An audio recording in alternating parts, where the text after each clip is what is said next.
Okay, ni cara nak ubah time domain, nak convert time domain kepada phasor domain. Mula-mula kena tahu dulu apa itu time domain, apa itu phasor domain. Okay, contoh time domain adalah Vt. Bila time domain akan ada T kat dalam dia punya tu, M cos omega T plus. Ni adalah time domain. Bila dia ada T, dia adalah time domain. And dia nak tukar kepada phasor domain. Okay, phasor domain ada dua, polar dan rectangular. Tetapi bila time domain nak tukar kepada phasor domain, dia akan jadi polar form. Dia akan jadi polar form. Okay, di mana dia akan V dia akan jadi besar sebab sini V kan. Betul lah. Okay, so akan ambil dia punya amplitude Vm dan juga awak akan ambil sudut dia. Okay, tetapi time domain nak tukar kepada phasor domain. Ni adalah phasor domain. Okay, hanya bila time domain tu dalam cos. Kalau dia bagi sin, awak kena ubah dulu kepada cos, baru boleh awak tukar kepada phasor domain. Okay, tak kisahlah kalau dalam awak punya soalan dia bagi I pun, dia akan jadi Im cos omega T plus sudut. Okay, nak tukar kepada polar form, mesti awak ambil dia punya amplitude Im dan juga sudut. Still juga dia perlu berada dalam cos. Okay, contoh kita tengok soalan yang pertama. Okay, untuk soalan pertama, dia punya time domain dah berada dalam cos. So, boleh terus je direct tukarkan kepada phasor domain. Okay, so I akan jadi I lah. Okay, equal to, okay, yang kat depan ni adalah dia punya amplitude adalah 6. So, tulis 6. And then sudut dia adalah kat belakang ni, negatif 40. So, ni adalah I. So, dia adalah ampere. Okay, untuk yang kedua. Okay, untuk yang kedua dia bagi sin. Bila bagi sin, aku kena tukar dulu kepada cos. Okay, macam mana nak tukar pada cos? Aku kena ingat balik trigonometri. Okay, trigonometri kata negatif sin A equal to cos A plus 90 degree.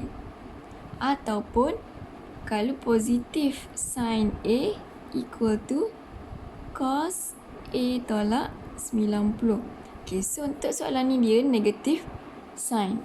Negatif sin, so kita ambil yang ni lah. Negatif sin equal to cos A plus 90.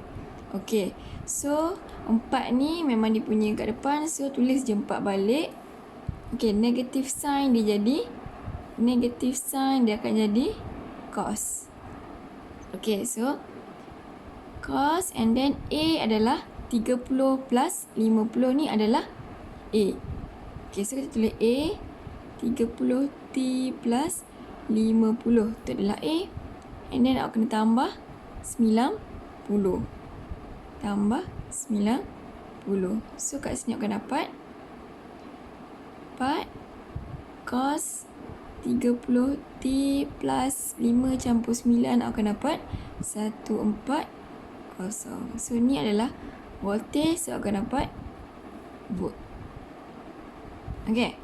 Okay, so dah jadi cos, awak boleh ubah dia kepada phasor domain. Ambil dia punya amplitude dan juga ambil dia punya sudut. So akan dapat 4. And then sudut dia adalah 14. Dia adalah voltage. Okay, so ni adalah time domain kepada phasor domain. Okay, untuk seterusnya kita tengok phasor domain kepada time domain. Okay, untuk nak ubah phasor domain kepada time domain, tengok balik phasor domain apa. Okay, phasor domain yang boleh ubah kepada time domain hanya polar form, iaitu Z equal to R sudut and dia punya degree dia. Okay, nak tukar kepada time domain. Okay, untuk time domain dia akan dapat V ataupun T atas soalan kalau dia Z dia adalah V, V lah. Untuk kalau Z dia adalah I lah. Okay, VT Vm cos omega T plus sudut. Ni adalah time domain. Okay, untuk soalan yang pertama. Okay, untuk soalan pertama, dia bagi soalan kat sini adalah negatif 10 sudut 30. Okey, nak tukar kepada time domain, arc dia adalah positif. So, apabila arc dia adalah negatif, apa awak perlu buat? Okey, bila arc dia negatif, aku ingat bila polar form awak negatif arc, sudut, nak tukar kepada time domain, dia kena jadi, okey, so arc ni dia akan jadi arc dekat depan tapi dia akan jadi positif, and then cos omega t, and then plus sudut kan. Kalau positif kan, kalau negatif dia akan ada plus minus 180 kat belakang. Okey. Okey, so kat sini, okey, so dia akan jadi, ni sebabkan V, dia jadi V lah. Okey, VT, and then negatif 10 dia akan jadi positif 10, and then cos omega t, dia ada cos omega t plus 30 dia punya sudut, and then bila negatif dia ada satu lagi kat belakang, plus minus 180. Okay, so awak punya ni akan jadi VT equal to 10 cos omega t, 30 capur 80 dia akan jadi plus 210. Ataupun dari ia boleh jadi 10 cos omega t plus 30 tolak 180 akan jadi negatif 150. So kalau awak bagi salah satu jawapan ni, dia akan jadi betul. Tak perlu bagi dua-dua, hanya boleh bagi satu. Okey, sebab dia plus minus Okey. Okey, so tengok yang kedua. Yang kedua ni dibagi rectangular form.